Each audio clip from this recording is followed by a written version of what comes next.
দুর্নীতি আর অনিয়ম রোধে ক্রিকেট বোর্ডের কাছে আর্থিক স্বচ্ছতা দাবি করেছেন সাবেক অধিনায়ক রকিবুল হাসান। গঠনতন্ত্রে থাকা অসঙ্গতিগুলো দূর করার কথা বলেছেন তিনি। বৃহস্পতিবার জরুরি সভা ডেকেছে বিসিবি। জাতীয় দলের হেড কোচ হাথুরু সিংহাকে নিয়ে কঠোর সিদ্ধান্ত নেওয়ার আহ্বান জানিয়েছেন।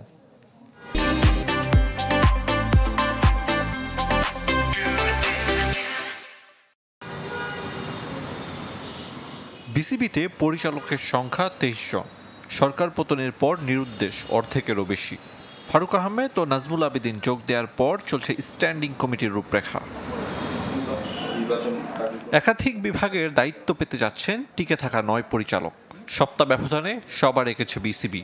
নতুন সভাপতির অধীনে প্রথম, বাকি পরিচালকদের বাদ দেওয়ার আনুষ্ঠানিক 3 সভার দ্বিতীয় এটি। আয় ব্যয়ের হিসাব নিয়ে বিসিবির লুকোচুরি দীর্ঘদিনের। আছে দুর্নীতি আর অনিয়মের অভিযোগ। বোর্ডের কাছে আর্থিক স্বচ্ছতা দাবি করেছেন সাবেক অধিনায়ক রকিবুল হাসান।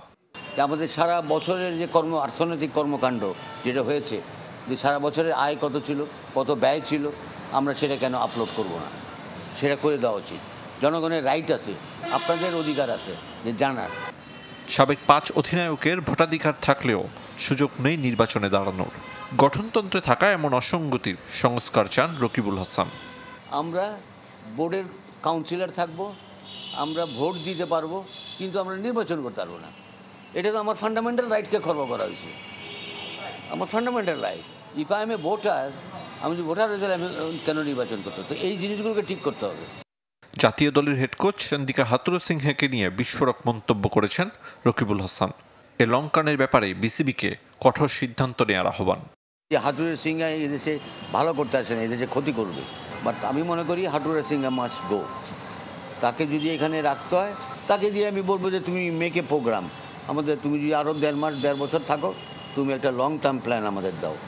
বৃহস্পতিবার সভা থেকে আভাস মিলবে দেশের ক্রিকেটের কার্যক্রম ও গতি প্রকৃতির। আরিফুল ইসলাম, চ্যানেল 24, ঢাকা।